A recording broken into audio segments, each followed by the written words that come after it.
While the fight for to equal just how rights and the severe plight of women is has the issue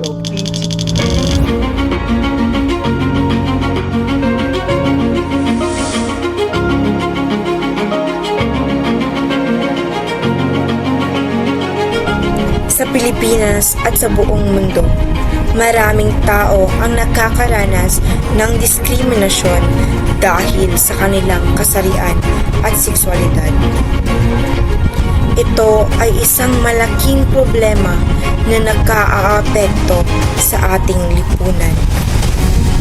Ang diskriminasyon ay maaaring mangyari sa iba't ibang anyo, mula sa pang-aasar at panlalait hanggang sa pisikal na pag-aabuso at pagpatay.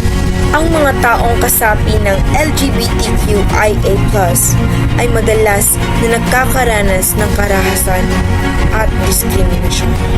Ang mga kababaihan naman ay madalas na nakakaranas ng gender-based violence.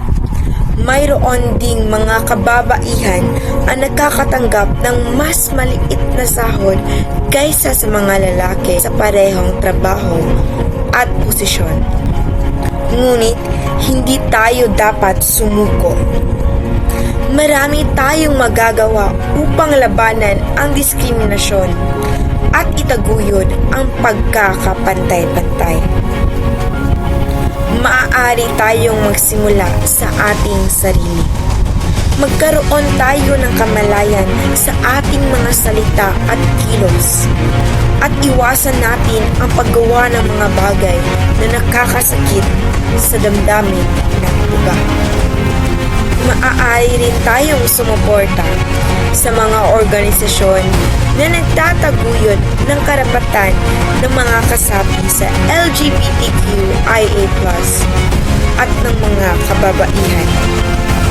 At higit sa lahat, dapat tayong magtulungan upang lumikha ng isang lipunan kung saan lahat ay pantay-pantay anuman ang kanilang kasarian o sexualidad. Sama-sama, ating gawing mas maganda ang ating mundo para sa lahat. Tandaan, ang pagbabago ay magsisimula sa ating sarili.